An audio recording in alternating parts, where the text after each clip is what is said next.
Welcome to all of you. And the frustrating part is I don't know if you're all in. If you're listening, you might be out in the waiting room. Could I have folks check in using the chat button at the bottom of your page? Just click on that and just say you're here and maybe the city you're here from. That way I know that I actually have an audience.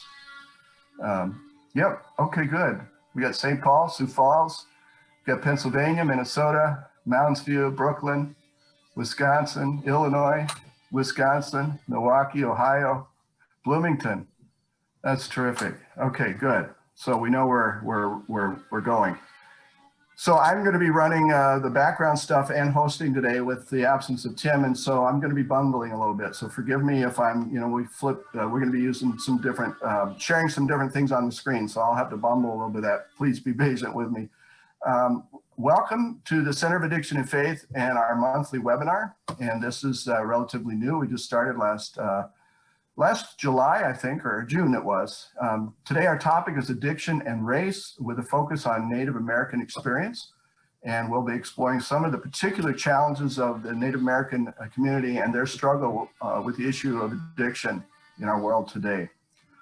My name is Pastor Ed Treat. If you don't know me, I'm a Lutheran pastor and I'm the new founder of this new ministry called the Center of Addiction and Faith. I'm following God's call to do this. It's sort of was a surprise to me. I wasn't really looking to do this. 2 years ago, I'm a member and the director of a group called the Fellowship of Recovering Lutheran Clergy.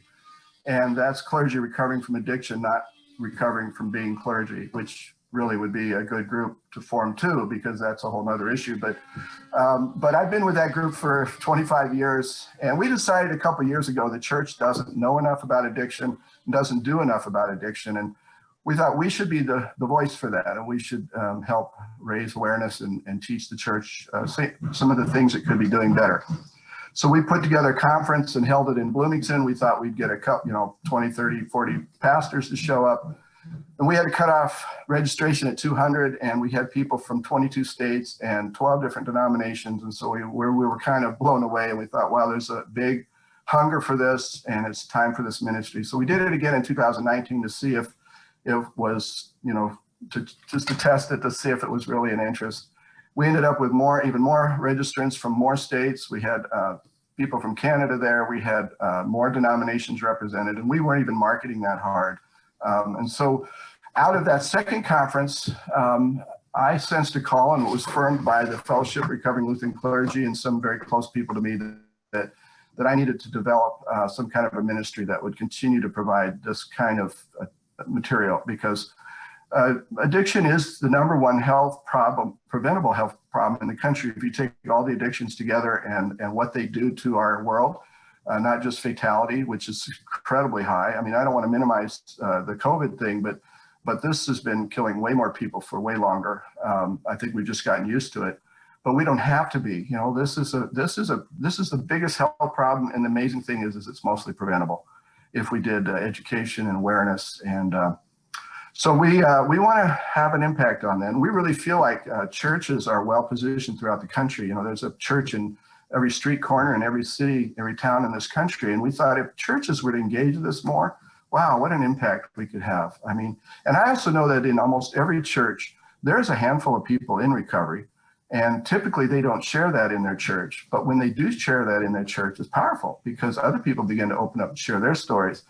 And we thought, what if we were able to get all of those people in churches across this country comfortable with sharing their experience about addiction and about their recovery? I can tell you anecdotally, when I did my first interview as a pastor 25 years ago in rural Nebraska, I had put on there that I was a recovering alcoholic, and the head of the call committee pulled me aside and whispered, what are we going to do about this? Because he knew it would be an issue. And I said, well, just have me talk about myself. So I told my story. And then after I got done, everybody around the table in this call committee began to share their struggles with other issues, not just, alcohol and drugs, but, divorces they'd went through and some other, people began to share their brokenness. And I thought, wow, isn't this what the church should be about? And recovering people know how to share their brokenness. And when they do that in a church, it opens up the whole church to share their brokenness. And I just think, well, then the church is being what it's supposed to be, a place for broken people to get well. And so I think I'm excited about the ministry that God is calling me into, and we're just getting started. We have a new website called the Center of Addiction. That's not the website. The ministry is called the Center of Addiction and Faith. The website is addictionandfaith.com. It's not been perfected, but it's pretty robust already. There's some good materials in there. Go have a look, addictionandfaith.com. And things like the webinar today will be posted there for you to access in the days ahead and use in your parish as part of adult education or whatever. So that's a little bit about me and this new ministry that we're doing. I can tell you that right now the opioid problem is still raging. People are dying at alarming rates. The leaders of our country are trying everything they can, but it's actually making it worse because all they can do is really restrict access to these drugs. And so people who are had been going to their doctors to get it are getting cut off. And so many of them are going to the street to get their opioids, and that's what's killing them because that's the dangerous stuff. And so, so the officials, at least in Minnesota, are saying, we're run out of ideas, we need help. And that's part of what inspired this new ministry too, because I thought there's a lot we could be doing as a church. Now with the COVID epidemic, we have a terrible problem of addiction. Now it's exaggerated because addiction is a disease of isolation. As people use and get more addicted to whatever it happens to be, they become more and more isolated because they have to hide more because they know, they don't want people to see them. And so they hide more through lies and behavior. And so it's a disease of isolation where as a disease progression, people get more and more alone and more isolated internally. And even though they may be active in the world, they're living a private hell. And now being isolated in their homes, this COVID thing is making the addiction problem even worse. So we see a huge need for this, and I'm excited that I get to be a part of that. So we are going to be providing webinars like today's podcast. I'm already begun to do some podcasts that'll be available soon.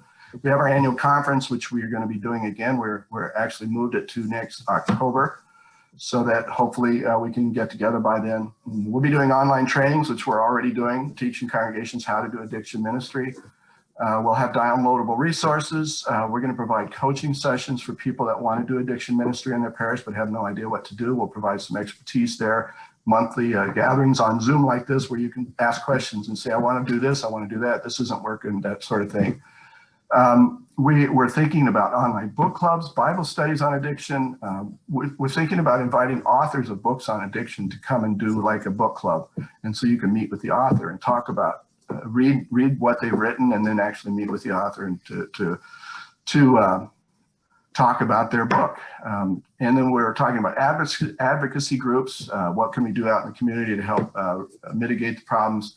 Links to multitude of resources, some theological resources, places of reflection, daily devotions. Anyway, we have a long list of things we want to do with this ministry and great potential. I'm even developing an app so all of this stuff on the website can come to your phone. So pretty soon it'll be, you can go to Google Play Store or the App Store, Apple App Store, and get a downloadable app with all of this on it. I'll let you know when that's out and available. So we'd love you to join the cause. We're a small group now and we'd like to get bigger. We know we can't do this alone. So if you go to our website, please click on the Join Us button. There's a free resource you can get by doing that, but that just allows you to stay in the loop and pray for this ministry and be kept informed about what's going on. So please join our membership. Thank you for joining us today. I'm really grateful you're all here. This has been an exciting part of this ministry since the COVID that we could gather in this way. We have, as I said, about 100 registered today. I am actually going to get to the topic and to our guests today, but as we go through this webinar today, there is a Q&A button at the bottom, and as questions occur to you, click on that, put your question in there, and when we get to the end, we'll take those in order, and our guest will address some of your questions about what he's talking about today. So forgive me for being so long-winded, but let's begin with a prayer because that's the right place to begin. The Lord be with you. Gracious God, we do need your help. Our world is in trouble. We see trouble all around us with natural disasters, political turmoil, racial injustice, economic troubles and woes, and a growing problem of addiction. Where can we turn for help? From where will our help come? We lift our eyes to you, maker of heaven and earth. Deliver us from this mess and turn our insanity into peace. Heal us and bring justice into our world. Deliver us from all our sinfulness and make us whole. In Jesus' precious name we pray. Amen. Okay, so today we're talking about addiction and race, the Native American experience. Today, Native Americans suffer from addiction at a higher rate than any other population. From the highest rates of alcohol, marijuana, cocaine, inhalant, hallucinogenic, and other use disorders compared to any other ethnic group. In Minnesota, for example, Native Americans die from opioid use and overdose at a rate 7 times higher than the Caucasian population, which is really crazy. I mean, 7 times higher. For every Caucasian who dies from an opioid overdose, there's 7 Native Americans dying from the same thing. It's crazy. Recent findings from the 2018 National Survey on Drug Use and Health shows that 10% of Native Americans have a substance abuse disorder, so it's a big problem. It's a complicated issue with a lot of variables, but with all the historical trauma the American and Indian people have been endured over the last 300 years, we need to try and understand and continue to know how they may be suffering today and what can be done about it. Understanding is always the place to begin. And so to help us better understand the plight of Native Americans when it comes to addiction, we have with us today our special guest who's been working with Native Americans on this issue for many years. Our special guest is Pastor Rich Latterner. Rich is a proud member of the White Earth Nation. He's married, he has 4 adult sons scattered throughout the nation. Rich is a graduate of Concordia St. Paul and Concordia Theological Seminary in Fort Wayne, Indiana. Pastor Rich has worked in the Indian country for over 30 years. He has served as a reservation pastor, starting new missions, addressing the needs of Native American people. He received a national award, the North American Mission Leadership, for his work in starting churches with indigenous teaching, stories, and medicines. Currently, he's working in Brooklyn Park, Brooklyn Park, pastor in St. Paul. In St. Paul. He's working, now I've lost my place here, Rich. You're going to talk about this a little bit, but he's started a new ministry for addiction that is culturally specific in St. Paul called, Rich, can you pronounce it for me? Kunsi Onakan? Perfect. Kunsi Onakan. But it's a safe nurturing place for women to recover in a culturally based program. So I'm going to be quiet now and let Rich talk. Rich, welcome to the webinar. Thank you for being here today. I twisted his arm on a short notice and he was willing to be here. So can you help us help understand some of the issues being faced by the Native American community when it comes to addiction? Thank you, Ed. And I'm honored to be with you today. The Lord be with you. Also with you. Have you heard the story about the pastor that came up and was ready to start the service, but he was tapping the mic and he looked up in the balcony and said, "There's something wrong with this mic." And his congregation responded, And also with you, because they couldn't hear him. So I'm pleased to be here. I'm a church planter. I'm a person that starts new things and moves on once it's established. And I went to school at Concordia St. Paul and had an LADC accommodation there, and then went off to Concordia Theological Seminary. At the time that the seminary, it was a mixture of traditional teaching as far as being going in a parish ministry, very high church, and then it was the missionary training seminary. So the people I went to school with were training to go to Africa or Asia or across this, just different places. And as urban people were trained out as well. So it really helped me to understand just how to humbly come into a setting understand the spiritual view.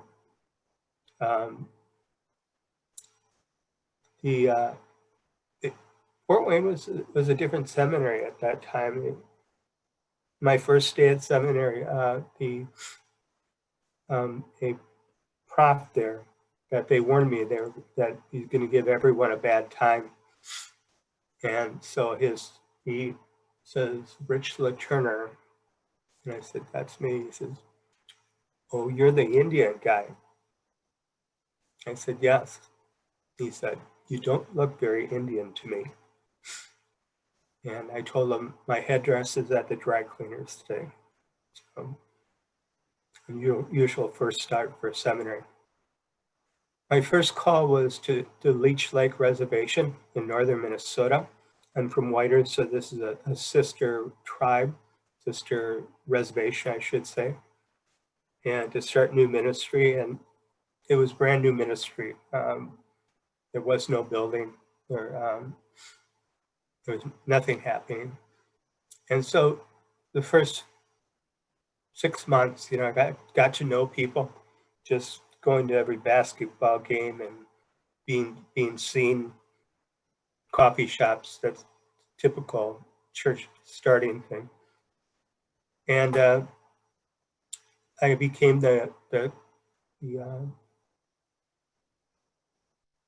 I worked doing fifth steps for the American Indian treatment centers there, and became their chaplain. And through these fifth steps, and I don't know if you are all aware of it, but the fifth step is when you admit to God and yourself and another person the exact natures of your wrongs. And so I would listen to, their wrongs. Sometimes it was a little gut wrenching, but then at the end, I could assure them that God has heard your wrongs, and that God takes these things when we confess as far away as from the east and the west, and He remembers them no more. And so a lot of these people I bonded with through that, and we started a new ministry, a new house church of, at the time it was just a meeting for alcoholics, but turned into a house church. And there was a man that walked alongside me, an old friend from Waiter, and his name was Harry Smith, and he provided a lot of cultural understanding and teachings, and he was invaluable. So we would talk about sobriety issues in this house church, and just giving the guys, just something to get them through the week. And I first started being exposed to the spiritual realm of their lives. Everything was spiritual to them. They'd consider this administration currently as a spiritual issue. That's a dark spiritual issue that's invaded our country. They see heroin and alcoholism as a deep, dark spirit of addiction, and they're very serious about that, and they know that they need to overcome that in order to recover. And so in our house churches, we decided to start a little fellowship, and we got too big, and so we added another fellowship in another house. And Harry Smith and I had to talk together, and we're asking, they know I'm a Lutheran pastor. I didn't need to make it look like a Lutheran liturgy or anything like that. But we had to wrestle through things that are spiritual that would be acceptable in the service, like burning of sage. I have a sage, a dish that I burn sage in, and it's a cleansing, it's a calming medicine. So do we burn sage in church? We decided it doesn't violate the gospel. It's cultural. It's not spiritual per se. And we started burning sage. They asked, can an Indian drum be in these worship? I said, by all means, it's part of your culture. And so throughout this ministry, we really had a lot of things asking if it was cultural, spiritual. And so when I had sermons or talks, I had to remember that the spirituality and the way they thought. And alcoholism on that reservation was rampant. And so a lot of our messages centered around recovery, centered around helping them through the day, through the week. I remember talking to a pastor that was in a neighboring church, and he said, "This is great. I'm going to preach on this Sunday." And it was a church doctor, and I'm sure he did a great job. And I said, I have to preach every week to give our people tools to get through the week. And that's what it was all about. So after a few small groups started, we found a location. It was in a gym, and started a church. And we got together to talk about the name of the church. And so they talked about it, came out as All Nations Church, honoring all nations and all people. But then they wanted to add something else. They wanted to add All Nations Recovery Church. And so that's how it was planted. We would do VBS and Vacation Bible School, and larger congregations would bring the whole VBS to us and teach, and all the teachers and things like that. Got to know many families through that. We visit elders, and many times the spirit of loneliness was what they're overcoming. And so we pray about that, but we'd also team them up with someone from the church to come and visit them too. So, all the views in American Indian are spiritual things. It's just a wide variety of ceremonies. There's a couple of ceremonies that are special for people making the transition from being a child to an adult. And so one is called a berry fast. And once the young lady is on her moon, they call it, they do this berry fast, and all the women gather them around them. And then when men go through it, it used to be called the first kill. So before, in some days, it'll be, not everyone's killing animals. So they would decide when that would happen. So they'd have a service. I'd bring there. But it was a spiritual service, and intentionally spiritual. And it helped people. It helped people a lot. After All Nations was established, another pastor came and walked alongside of me for 6 months, and then I took a call. I planted another couple churches in northern Minnesota, and took the call to Concordia St. Paul to teach Christian outreach, and shared some of the spiritual issues, because if we're going into communities and we have a diverse communities down here, we should know a lot about these people, or we should at least explore and do research on the people that we're serving. And we had a list of missionaries, former missionaries that came back and serving other people groups, and they were our guest speakers. And so, and it hit me one day. I enjoyed being a pastor. I enjoyed this work, but if there's this huge need of people with addiction, and it's so sad. When people come into our treatment centers, there's a darkness in their eyes, and they're especially with the heroin addicted people, and there's just a grayish complexion. And then when they're treated and get well, their face is shiny again, their eyes are sparkling.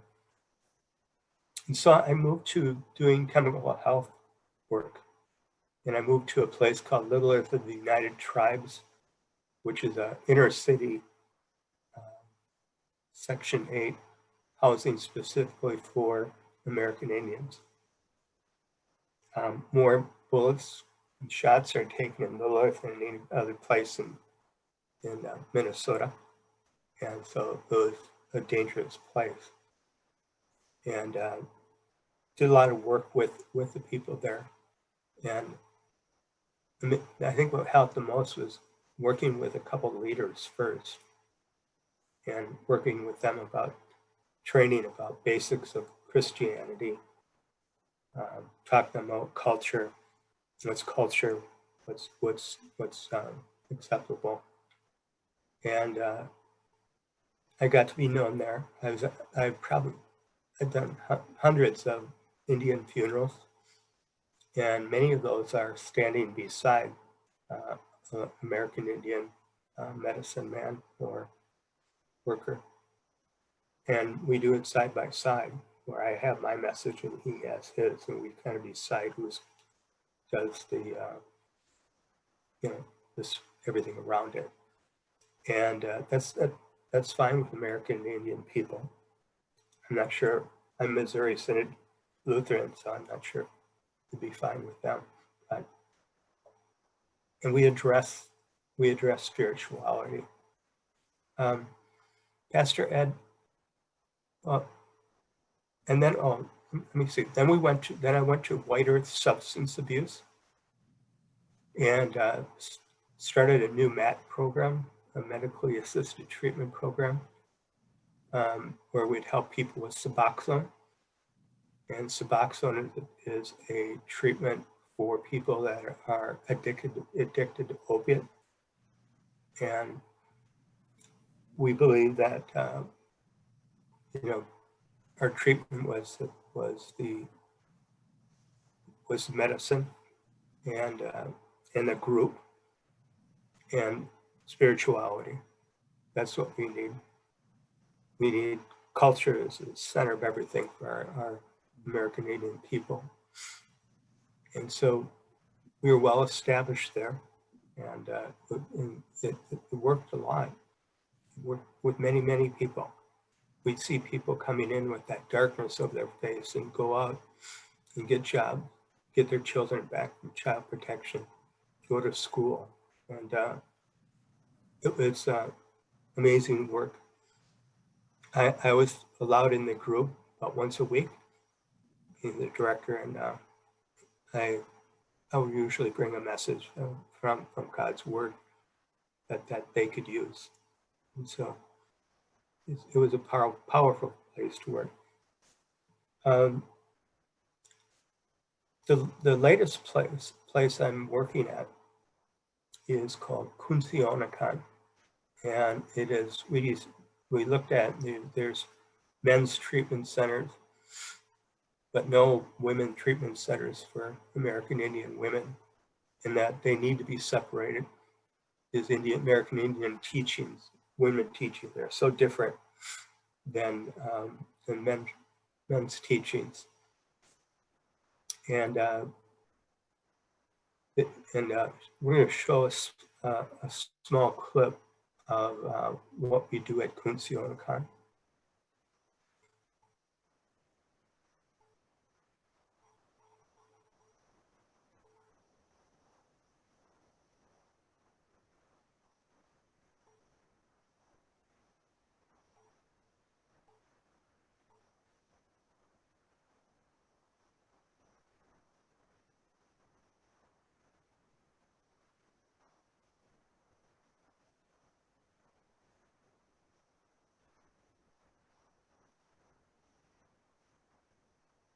All right, can you see this okay?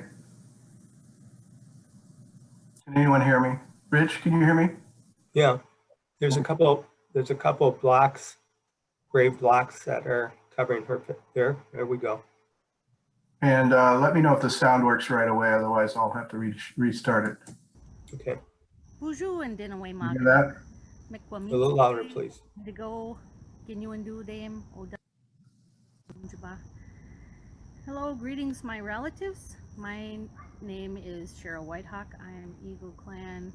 I'm enrolled at the Lakudere Reservation in Northwest Wisconsin, Lakudere Ojibwe, and I work for the Kunshi Onakan treatment program for Native women at the American Indian Family Center in St. Paul. Our name, Kunshi Onakan, uses two different tribal languages to show inclusiveness, the inclusiveness of our program. And Kunshi is a Dakota word for grandmothers, and Onakan is an Ojibwe word for arms.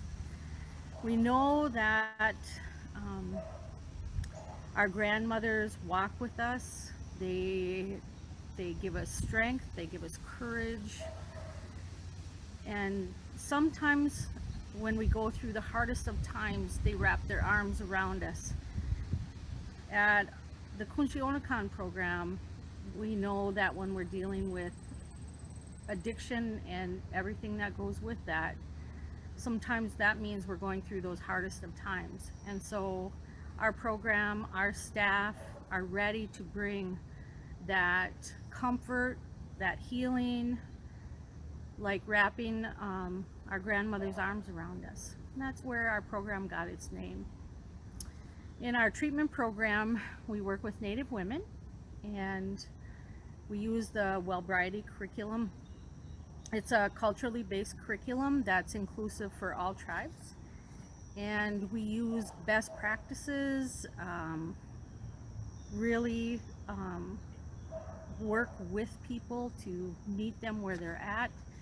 And myself and as the lead counselor and our elder in residence, Nelda Goodman, work really closely with the women and build good relationships with them. We feel that for anyone that's looking for a culturally based program, we have excellence in the quality of the treatment programming and a beautiful culture to add to it. So we really have something special. There's no other culturally based treatment program exclusively for natives, and ours is for Native women in St. Paul. And so we're really excited about that. We're really proud of that.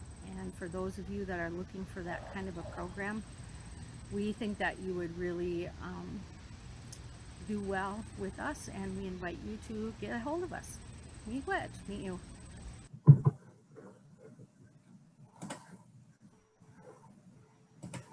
Okay, so with the Kunsionakan program, we got our DHS license, and a week later, COVID hit. So it's all been working via distance. We bring a cell phone out to the participants, and it's all on Zoom at this point.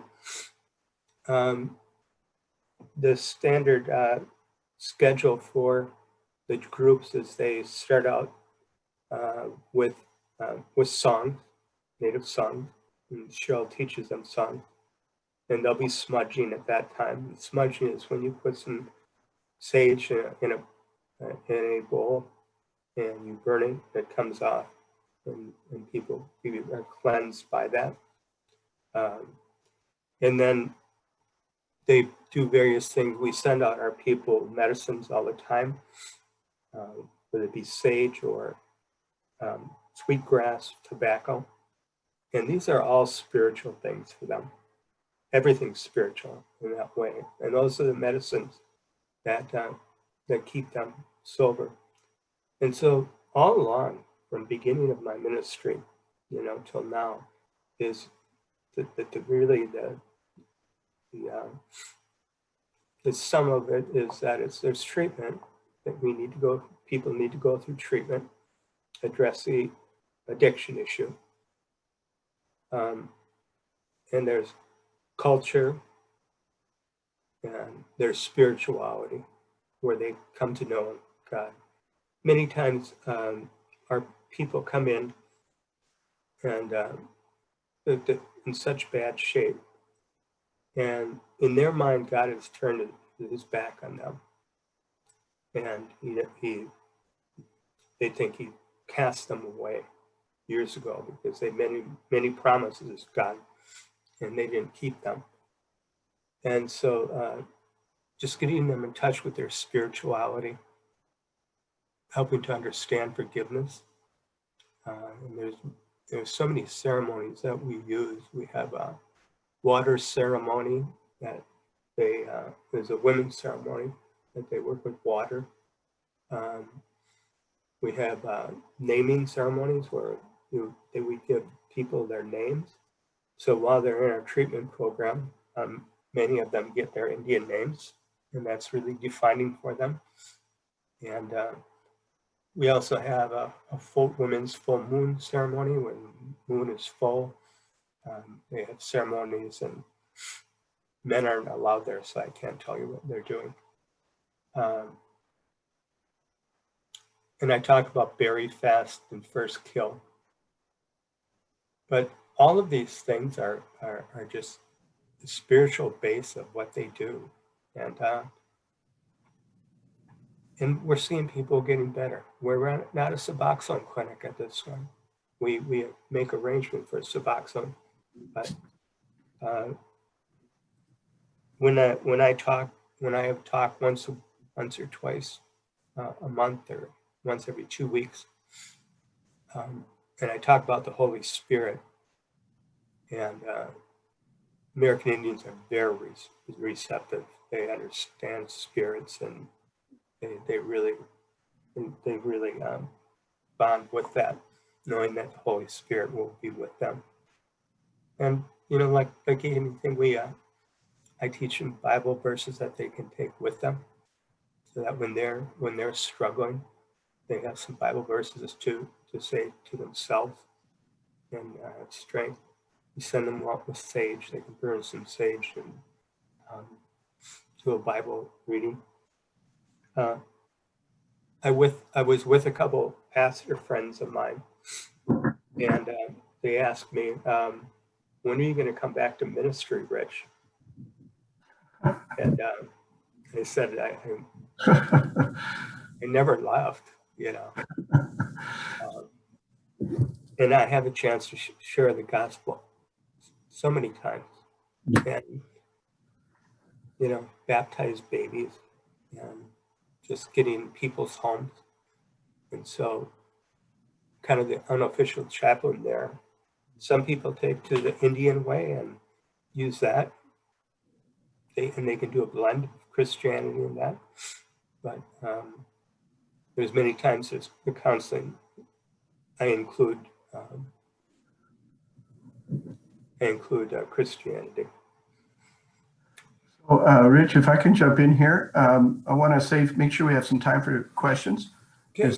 Is there anything else you wanted to cover before we go to that? No, I'm kind of stumbling right now. So. Yeah. Oh no, you're doing great. No, it's absolutely fascinating, and I just think about a comment you made before the webinar began, but you had said that, well, maybe you said this after it began, but you said something about the Native American community is really receptive to Christianity, and that is a little surprising. You would think with the history that they've experienced with what's happened from this supposed Christian nation has imposed their will upon and taken their land and broken their treaty, the traumatic history that is shared, that they would still be trusting and open to Christian ideas and principles. why isn't there suspicion or resentment toward Christianity and Christian principles? You know, other people that have started new missions with American Indian people that are not American Indian, it takes longer. They have to build trust with that community, and then they start doing that. Most of the American Indians that I know are looking forward. This is where we're at. Right. We're building a strong nation. So that doesn't come up in the recovery process where they have to work through some of their spirituality issues with that whole relationship with the church, the Christian church. I mean, I've never heard that just or in a group at all. Because I'm not a Native American and I have issues with the Christian church. I had to work through in my recovery. So I can't imagine for the Native Americans it would be even worse than my experience. But and so I was asking, what is probably the most challenging aspect of doing Christian ministry among recovering people that you found in your experience?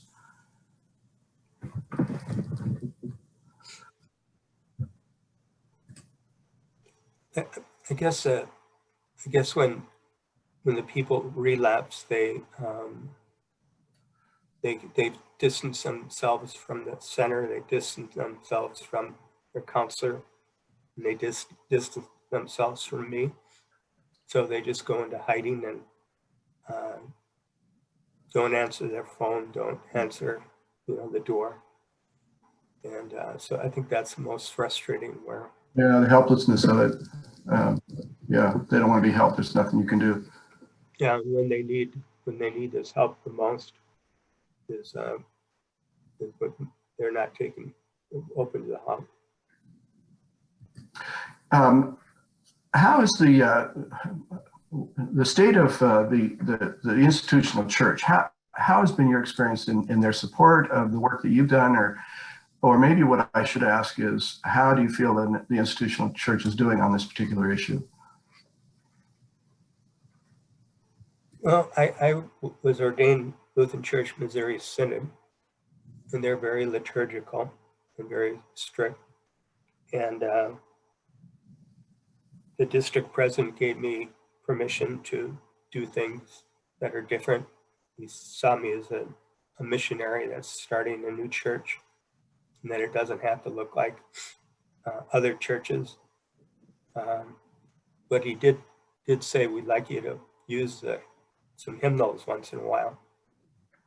So we got a box of hymnals and we use them as the door stopped, to open these big doors. Of course. And I think that the pastors in the field close to me some were really down on our church. One pastor had a problem with, we baptized 14 adults in the lake with our outside worship service one day. And he let me know that the people are not experiencing being baptized in the Holy of Holies when you're in a lake. Told him, Holy of Holies for us is a gym. Right. So it's yeah. So it's just, we were always criticized. I'm always impressed and amazed by Native American spirituality in its natural inclination toward inclusiveness.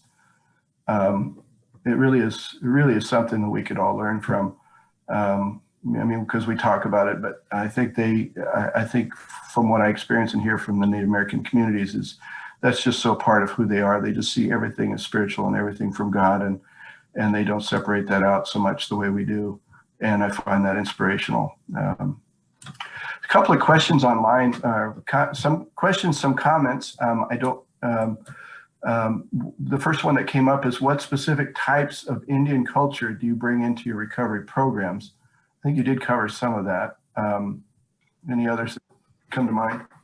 In our area, there is predominantly Lakota and Dakota and Ojibwe are the two major tribes. So we do include those in the teachings, those type of teachings. We have a Dakota person that is on staff that comes in. we have used other, when we've had other people come in with a certain tribe, we get some curriculum or get an understanding of where they're at and try to use that also.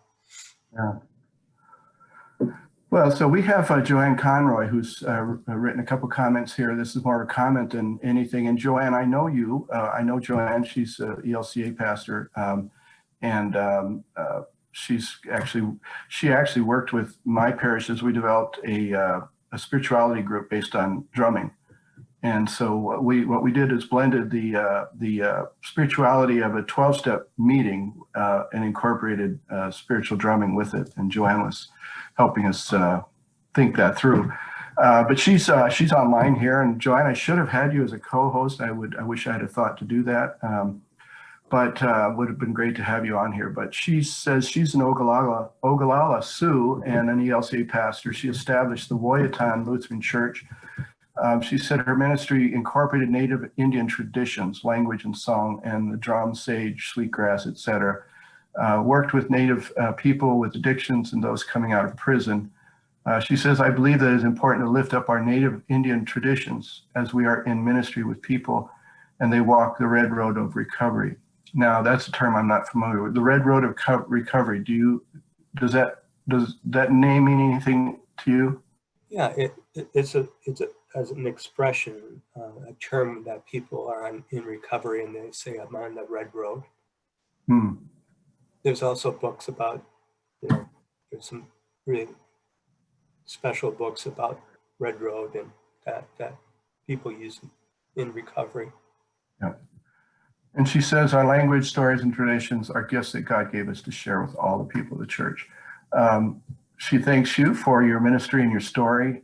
We have a question here from Wilhelmina Barker. She said, I read where addiction is seen in those who feel that society has failed to meet their needs.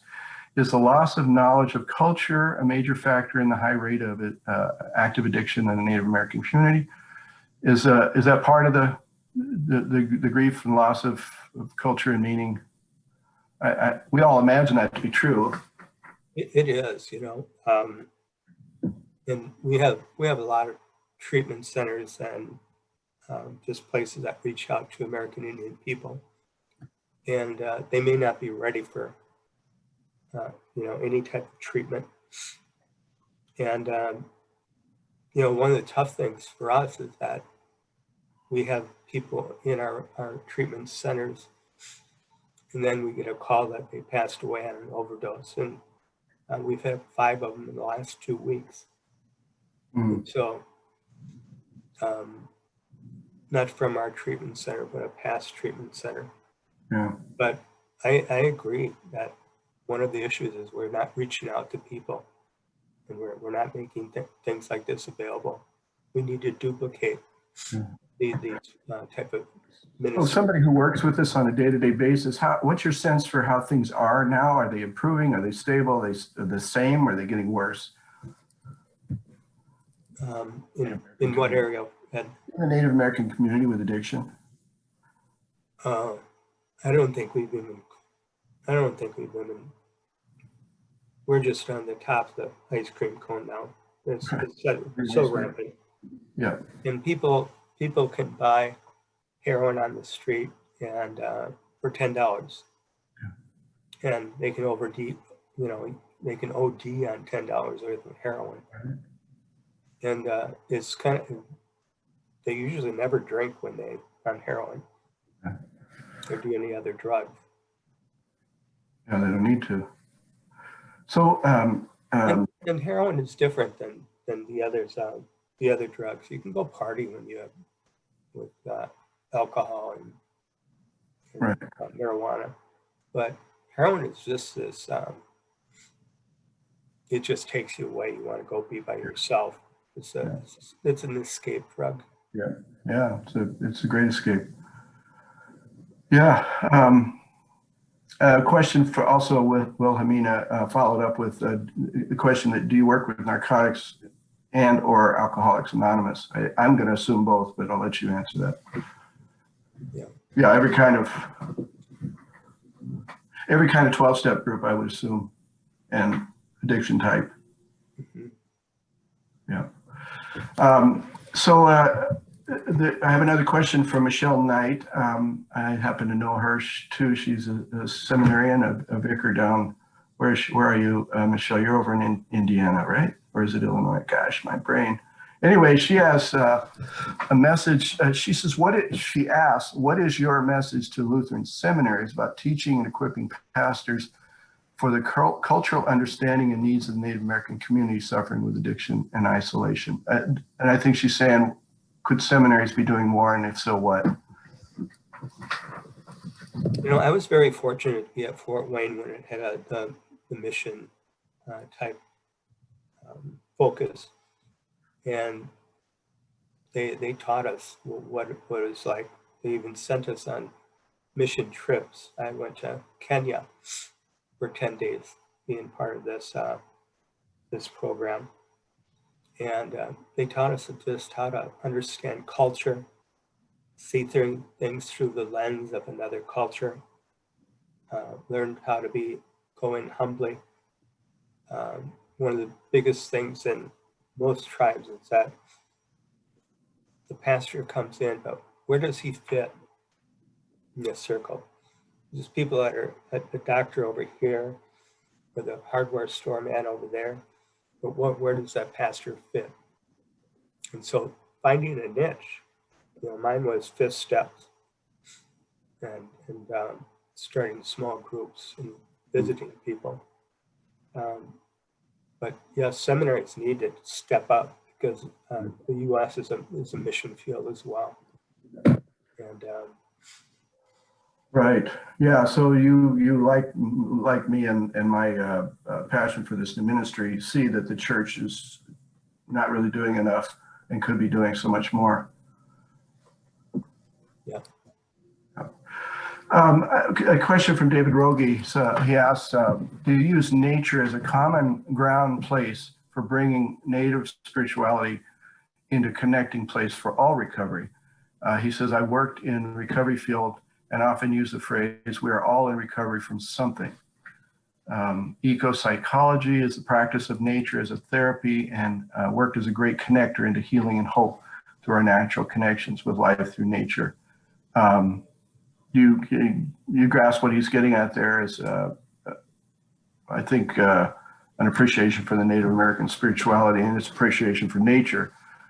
I think when I read that question, I was thinking about the comment you got about the baptisms, being done in a river as opposed to the Holy of Holies. Somehow the river wasn't as sacred enough, right? I mean, yeah. Yeah. This wasn't a district president. It was just a fellow pastor that thought it was. Yeah. It's okay. So the role of nature in a common ground place for Native spirituality, is that? Yeah, nature is huge. We do a lot of other things in the program we're at. We have mental health workers, we have job counselors, we have employment counselors. And so there's a lot of other things that they can gain that's right in our center there. But nature is key. We always refer to nature, and people bring flowers. Sometimes they'll bring wildflowers in from their garden. But nature is just God's way of speaking to us and blessing us. Yeah. So addiction is rampant. It's rampant everywhere, but in the Native American community. What's needed? What's going to be the most helpful solution?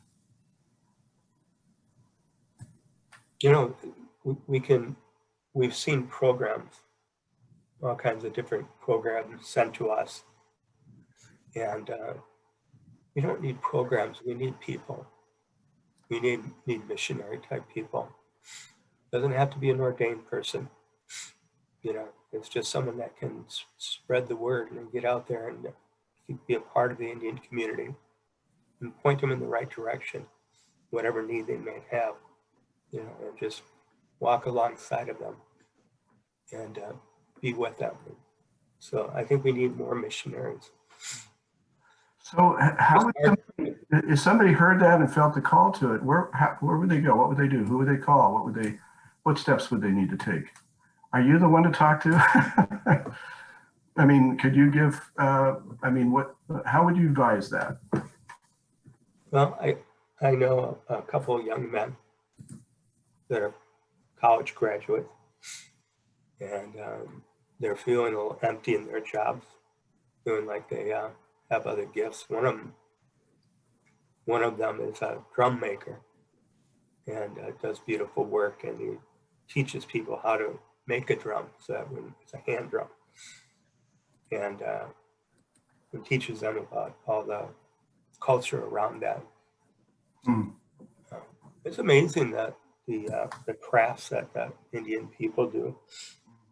This was given to me by, it's a necklace that was given to me, and it's a medicine wheel necklace.